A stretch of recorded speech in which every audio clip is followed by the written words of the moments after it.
About 7, 8 years back, I was in an accident. Okay. A truck drove over my leg. Sure. I was working for a scrapyard in Bredal. So the one day we went to Alberton, the Osborne Drive. So there, when we got there by the Osborne Drive, the churches, they jumped the truck. Yo. So when I jumped out and I tried, the one hit me with a piece of metal here by the side. So when the truck pulled away, I fall. And so it drove over my leg. She was pushing me for 6 months in a wheelchair. I was walking for another 3 months on crutches. But now I'm battling to get work. And the other thing is, that every time to go stand there by the robot and look all these people in the eye. Yeah. Some of them judge you, some of them they fine, and some of them they're very kind. Yeah. So one day when one of these security companies bumped a lady just on the Vickers Road, just where the entry for the engine is. Yeah, she was bumped there. She was on the scene. She was there. Sometimes we hear 5, 6 o'clock in the mornings. Then that same lady always came past us and greeted us. And that morning I saw a handbag lying next to her in the road. It broke our hearts because when we saw a family came, hey, the way they were crying and all that, it breaks your heart. I mean, I lost my father. Now I see someone losing their sibling. So I know how it must feel. Yeah.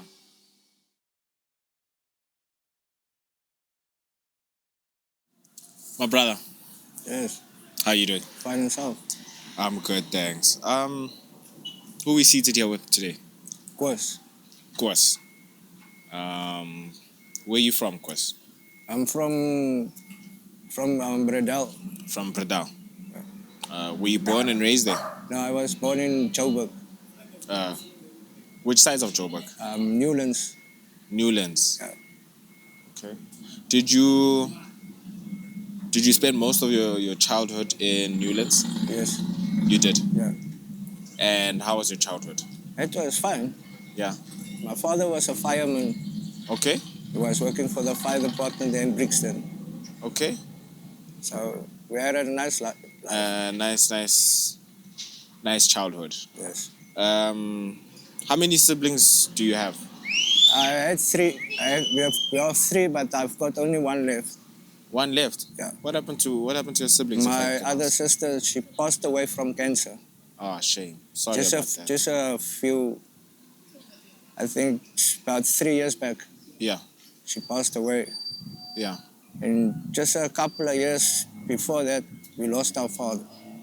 Shame. Sorry. Also on a heart attack. How old was he when he passed? He was in his 50s. He was in his 50s. Yo. So, your mother, you say your father was a fireman. Yeah. And then your mother? My mother was a housewife. A house. Oh, okay. So she was living nice, soft. Yeah. That's good. What did she have a hand? Was she disciplining you with Yeah, beatings? she was. Yeah. Yeah. And do you think that you could have done without the beatings? Sometimes, or do you think that it was sometimes, and then sometimes was actually yeah, good for a person because it teaches you manners. yeah, Because you have to have manners if you want to go into the world. yeah, You can't go into the world without manners. How are you gonna talk to someone if you don't got manners yeah? and respect? So were you the problem child? No, You weren't. Oh, you weren't. no. How would you describe yourself as a child? Me, I was going to school. I was helping my sisters. I was making them porridge in the mornings so they can go to school. I walked them to school, walked them home.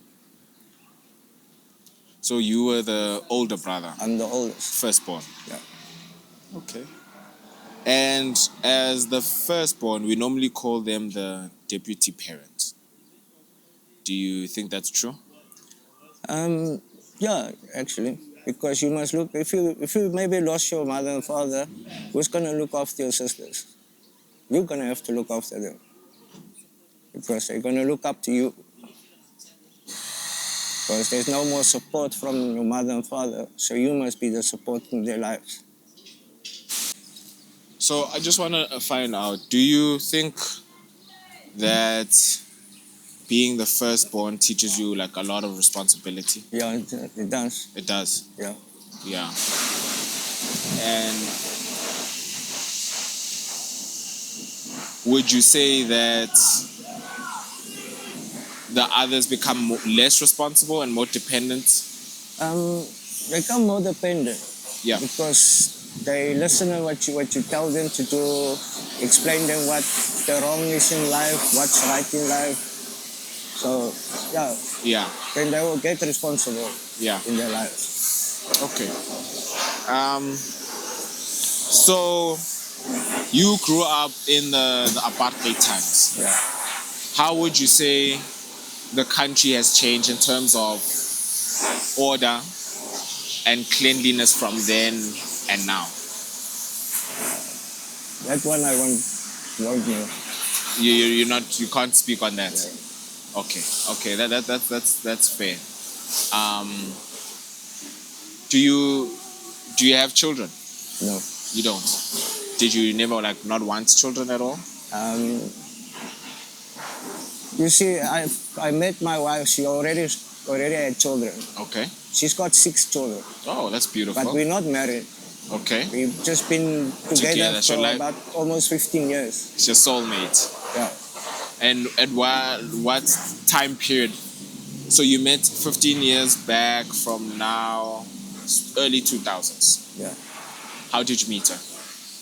I met her there in the caravan park where we were staying in Bredal. Yeah. So we met each other, and then after a while, stuff happened, and now we're together. You guys are together. Yeah. Have you guys thought of separating? Sorry? Have you ever thought of separating? No. No. You guys have real love. I love her too much. You love her. And then, so what's stopping you guys from getting married? We don't want to get married. Yeah. We just want to stay together. Stay together. Because sometimes when you get married, there comes problems. Yes. But if you stay together, there's no problems. Yes. Because you're not married. So if you want to go, you can go. If you want to stay, you stay. So what you're saying is that you don't want that contract to kind of force someone to stay. Yeah. You want someone to stay because they love you. Yeah. That's beautiful. I think a lot of people do that without actually realizing that that's what they're doing. Yeah. You know, and you are right. There's always people who will say, yeah, but we're married, and when you look at the Bible doesn't have like a clause for divorce. Yeah. It's if you guys are together, it's till the end. Yeah, till death do you part. 100%. No, that's beautiful. That's beautiful. So with you and your wife, can I just ask how long you guys have been here? We've been here now going for 5 years. For 5 years? Yeah. Okay. Is there a reason why you guys are specifically here and not in Bredal? It's because a couple of, say about 7-8 years back, I was in an accident. Okay. A truck drove over my leg. Sure. So from there, I was battling. She was pushing me for 6 months in a wheelchair. I was walking for another 3 months on crutches. But now I'm battling to get work. Yeah. So now, only I can stand here by the robot, just ask people to help us. Yeah. So can buy food, electricity. Yeah. And maybe a little wine.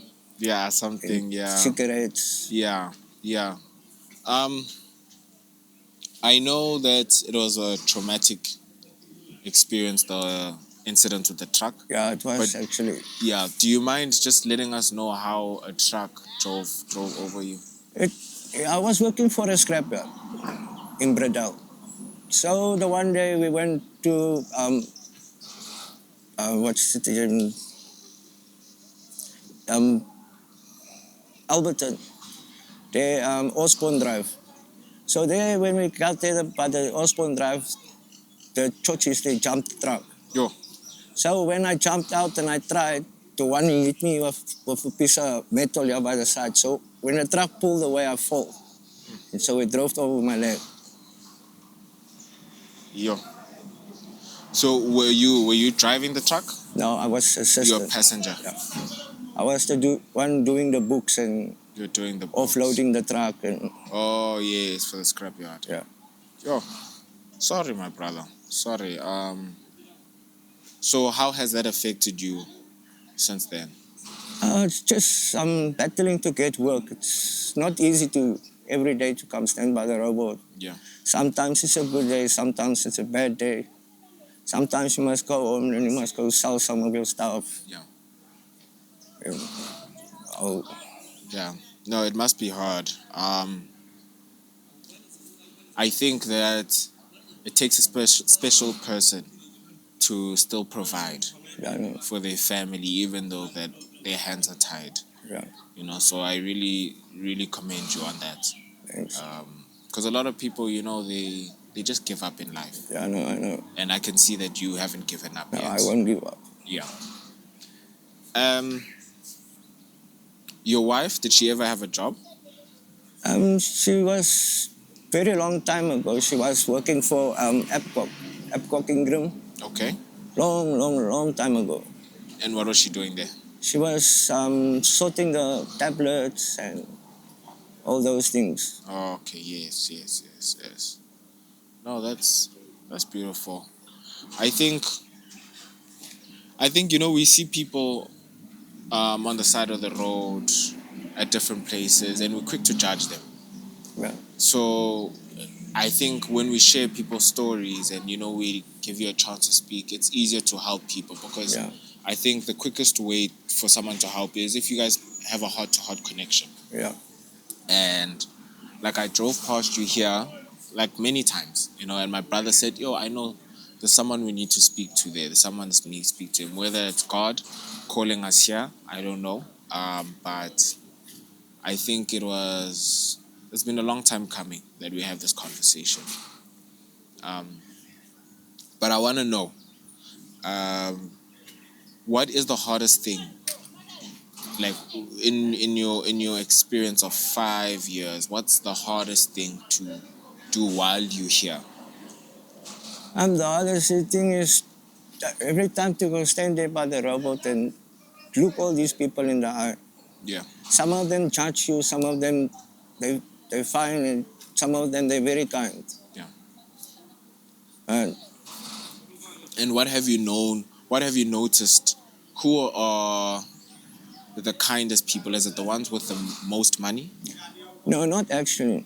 It's actually the ones who actually looks very poor. Drive a small car, but these ones who drive BMWs and SUVs, yeah, they just drive past you. Yo. But someone with a small car, or old lady or old man, yeah, Oh, so it's mostly the older generation that are. Do you think it's because they have experienced life and they know Yeah. that it's not easy? yeah, they have experienced life and they know it's not easy to go. I mean, we're battling there by the robot. Some of them, they understand it. Yeah. Some of them, they don't understand because they don't know the truth, Yeah. the story about it. Yeah. But sometimes people, they ask, why do you stand here? What happened? So then I explain to them, then they know what happened. So at time when I was in a truck accident, now I battled to get job. Now, a couple of years back, I lost my ID. Okay, so now that you lost your ID, it's difficult to get a new one, huh? Yeah. Is it? Especially if you don't got the money to Yes. go do it. Do you think that there should be a way for you guys to, you know, people who are living in tough times, for you to go and apply for an ID? Because you need an ID. I Doesn't know. matter who you are, Yeah. you know. Even for you to get a job, you need an ID. Yeah. So do you think that maybe there should be a way that government bridges the gap to help people who are in your situation? Yeah, they can. Yeah. Can make it bet. They can make it maybe cheaper for people. Can just go there, maybe just pay for their card, what they make. And now you must pay for fingerprints, you must pay for photos, and all those things. Yeah. Yeah. No, I agree. I think that the government needs to have different levels, you know. Yeah. If you're just a regular working citizen, you pay a certain amount, Yeah. and then let's say if it's 100 rand, then they take some of that 100 rand and they make a special concession for the other people, you know. I see that you guys stand with the board. Yeah. Is the board to help you guys communicate your situation? Yeah. Yeah. Yeah, it's to ask the people, to let the people know what we need. So and they understand what you need. You need food, or a little small donation to go buy something. But if you just stand there with a cup or anything, the people they don't know what you want. So if you stand with a board, at least they know. Okay, they want food, they go in, they come out, they give you food. Or they give you a small donation. So And are people more willing to give money or food? more often give money than food. Yeah. So then we take the money, we go there by the spa, we buy Buy what you need. eggs and butter, oil, stuff for the house. Yeah. Yeah. So I just want to find out, what's your relationship with the children that you do have? We got a good relationship. Good relationship. Yeah. They help us a lot. Yeah. I mean, on the moment they pay our rent for us. Oh, that's nice. So we must just make plan for our own stuff, what we That's need, beautiful. like food, electricity, and then, you know, a lot of people would think that you guys don't have a place to stay. no. Yeah, so you guys do have like a Yeah. little space for yourselves. Yeah. That's nice. Is it far from here? It's just past, but they're in Birch Acres. Oh, it's in Birch Acres. Yeah. Okay. So you guys walk from here Yeah. back there. Okay, cool. I think that everyone deserves a shelter. Yeah. Everyone deserves a place to stay. And it's beautiful that they're taking care of you guys. Yeah. You know, as much as they could. I'm sure if they could do more. If they can do more, they will do more. Yeah, they will. Yeah, 100%. And then also with the food that you guys buy, what would you say is the most popular thing that you guys every month you guys know you guys need to have? We like Lucky Star turnfish and chicken liver. Yeah. Yeah. Yeah. That's our favorite. That's your favorite. Yeah. Yeah, I know a lot of people were gonna say eggs, you know, because it's a easy way to get a lot of protein. Yeah. But yeah, also fish is great. I think that if you know what you like and what you can afford, it's easier just to stick on schedule. So I remember you did mention that you were in a wheelchair. Yeah. How long were you in a wheelchair for? For 6 months. 6 months. And how was that experience? It was not a nice experience. Yeah. Because I'm used to doing stuff for myself. Now I can't do nothing because I can't walk. And my wife, she did everything for me. The experience was made better because she was there. She was there for me. Do you think that's one of the biggest reasons why you love her so much? I will say Yeah. Because she was there for me. Yeah. I think anyone who can help anyone in that situation is. And it's probably tough for you, especially being a man. Yeah, no, it was tough for me. Yeah, like how you're saying that you've been doing everything for yourself since you were small. Yeah. I just want to go back a bit. When did you leave your parents' house? Say about when I met her, I was still staying by them. Yeah. Then when I met her, I moved into her. And then from there, we together for about 15 years. Since, yeah, even when you guys were working. Yeah. Even if I was working, I'm not working, Yeah. she was still there for me. So what would you say is keeping you guys together? Because you've had good times, you've had bad times. There was a time you were in a wheelchair. It's the love. It's the love. The love. You know, us youngsters, we find it hard to find love these days. I know. I know. How do you know? Because my stepchildren, Yeah, yeah, it's difficult. they will have now a girlfriend. Maybe in 2 years, then they got another girlfriend. Because they don't know what love is. Love is you must stay together and protect each other. Then when you protect each other, then you'll find love. Then you can see what it is to love someone for a very long time. Not just for 1 year or 2 years or 3 years. And you separate, take another one for maybe 2, 3 years. You keep one person what you love and you keep her forever. For the rest of your life, you will keep her because you love her. Do you think having many girlfriends damages you? Yeah, it does because how you gonna get love? If you love this person today, you love that one tomorrow. So how you gonna experience love? If you jumping from one person to another person to another person, or you can stick with one person and fight it out and see how long it's gonna last. Because if it's not gonna last, then you leave her. But you must go through hard times and good times to get love. Then you will find out, we're together for a long time, we love each other, we do everything for each other. We go together everywhere. Any place we go together.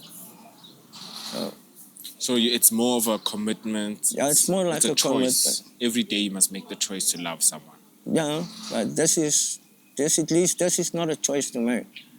This is you love her and you stick by her. And then if you stick by her, she will stick by you. And then everything will go happy. So if you had an advice to give to the youngsters, what advice would you give us? I will say, don't rush into a relationship. Don't rush in. First, to know the person, the good sides and the bad sides. And then from there, you can take it slowly forward, and you'll see something amazing will happen. But if you're going to jump around, then on the end of the day, you're going to just be a broken man with a broken heart because there's no love. I also want to find out, in your 5 years of being here, is there anything that you've seen that maybe has been scary, maybe like a robbery? Just the one day when one of these security companies bumped a lady just on the Vickers Road, just where the entry for the engine is. Yeah, she was bumped there. She was on the scene. She was there. Was it like a? And sometimes we hear 6 o'clock in the mornings. Then that same lady always came past us and greeted us. And that morning I saw a handbag lying next to her in the road. So yeah, that's hard. How did you seeing that? How did that affect you and your wife, especially your wife? it broke our hearts because when we saw our family came, the way they were crying and all that, it breaks your heart. I mean, I lost my father. Now I see someone losing their sibling. So I know how it must feel. Yeah. I think also you guys kind of had a relationship with her. Yeah, we always in the mornings when she catches the taxi. Then she greets us when she goes past. But we don't see her in the afternoon coming back. It's only in the mornings when she goes to work. And that morning when we came up, Yeah. Have you ever seen a robbery no, or hijacking? no. Yeah. So you'd say it's a fairly safe corner here, no? This is a very safe place. Yeah. Very safe place. Yeah. And the people who bumped the lady, do you think it was an accident? No, it was load shedding. So the robot wasn't working. So he skipped the robot. And she was on her way to cross the road. And then she thought he's going to stop because it's a stop street then. But he didn't stop. Maybe from here to about that wall, the brake marks were laying on the tar where he bumped her. So he was coming down with a hell of a speed. Yeah. You know, we're always hearing of these money trucks or cash in transit trucks getting robbed, you know, or crime being done to them, not the other way around. No. So I think that's very, very interesting. And then lastly, if there was something that you could say to all these people that drive past you, what would you say to them? All of them, the people who drive past here, I would just tell them thank you for supporting us all these years.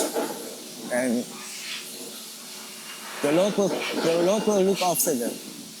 We'll send them what they really need. And then are there certain people who you have like a relationship with who like always make sure when they drive past they help Yeah, you? my wife has got a auntie who stays in this complex. Yeah, she normally comes, she asks my wife. There's another lady, she brought us a food parcel just yesterday. So, yeah. Of course, thank you so much for your time.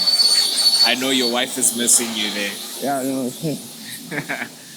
I hope that you guys can see it through the end, but I'm very confident. Just the way that you love her and the way you speak about her. You guys, I think it's your love that keeps each other alive and gives you the motivation to get up in the morning. Yeah. But thank you so much for your time. It's a pleasure. Thank you.